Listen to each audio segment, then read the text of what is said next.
1904 St. Louis World Fair, held in St. Louis, Missouri, was a groundbreaking international exposition.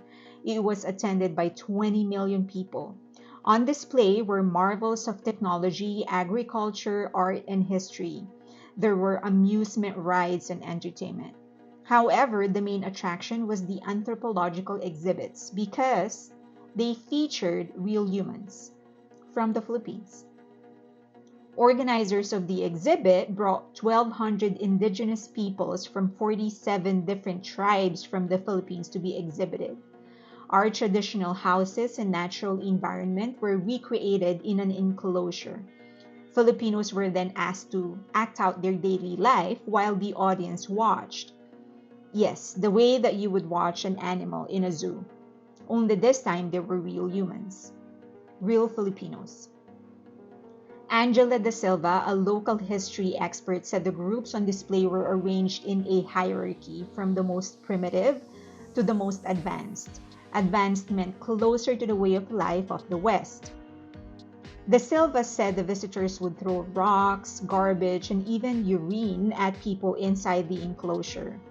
Infamously, when the fair officials learned that Igorot people, one of the more than 180 indigenous peoples from the Philippines, consumed dogs during certain religious ceremonies, they were forced to eat up to 20 dogs per week in front of fairgoers. As horrifying as this may sound, the idea isn't actually original. Americans merely copied it from Europe.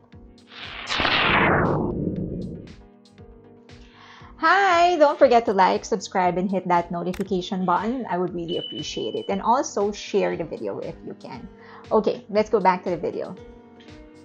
1887, Retiro Park, Madrid, lies the Crystal Palace. It's a beautiful glass mansion.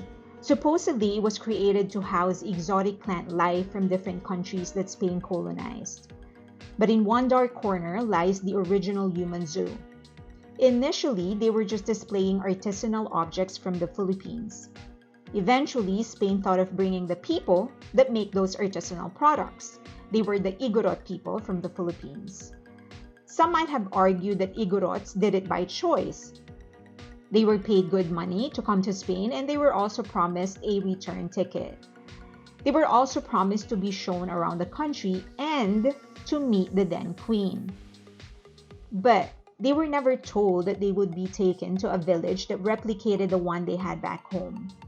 They were never told that they are going to be asked to wear replicas of their traditional clothing. They certainly were never told that they will be forced to act out their daily life in front of thousands of curious visitors. In fact, Spain made a lake and put fish in there so indigenous people from the Philippines could fish using methods passed down from their ancestors. Farms were also built, and a cattle was brought in to plow the land the way traditional Filipino farmers did it. A pavilion was made from bamboo canes so that inside the pavilions our people would make papers from banana leaves. Then they would roll tobacco leaves to make cigars in front of their visitors. Later, visitors are able to purchase those tobaccos. They were made to dance their traditional dances as visitors watch, and these are sacred routines performed as part of their faith or tradition. The odd thing is that there were so many who claimed that Madrid wasn't so bad compared to other human zoos in other parts of Europe. In fact, they said only 4 out of the 43 humans died as a result of poor living conditions in Retiro Park. Filipinos in Madrid were also sent back home by boat, but only because Paris, the next city that wanted them, had such poor living conditions. Madrid officials thought that more Filipinos would die.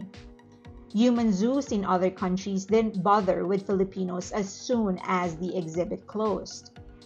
Madrid was also very proud of how they took Filipinos around Spain and invited them to the royal palace. They said that in other cities, Filipino indigenous people were depicted as savages.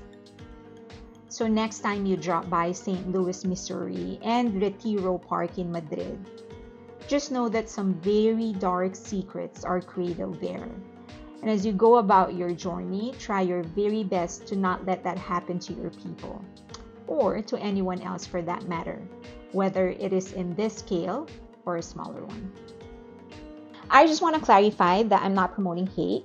We don't hate the Spaniards or the Europeans or the Americans. Well, I can't speak for the entire country. I'm sure there are some Filipinos who hate them maybe for this reason or maybe for other reasons. But for the most part, Filipinos don't hold grudges very long. We move on pretty quick. We forgive and we forget, for better or for worse. So this is just to provide a glimpse of our history. Hopefully we can all learn from it so that it doesn't happen to us again or anybody for that matter again. So, and also we're very aware that the people that did this to us aren't the same people that are alive right now, and that a country's politics and government and policies don't necessarily represent the people. Okay, so it's all in the past. It's like forever ago. Let's all move on. If you really want to help the Philippines or any community for that matter, do so by dealing with issues and problems that really matter. Education, investments, raising awareness on how beautiful the culture is or how beautiful a country is. That would matter a million times more than hating somebody based on the color of their skin or based on something that happened forever ago. Okay, so, and also this is not a comprehensive storytelling. This is not very comprehensive in terms of details and stuff. There is another channel that is actually run by an actual historian. His name is Kirby Araujo. So you can check his channel. He talks about Philippine history and his approach is more comprehensive. So mine is more like a snippet just to get you interested. But if you want a deeper dive, then go visit his channel. All right. So that's it. If you requested that I talk more about some interesting historical events that happen in Asia. So if you like this, please share this to your friends and also click that like button, subscribe, of course. And click that notification bell. Also, you can get in touch with me in any of the social media links that you see on your screen right now. I'm looking forward to your suggestions about topics that we can talk about in relation to Asian history and Asian culture, food, and stuff like that. Okay, thank you so much. I appreciate you. And till next time.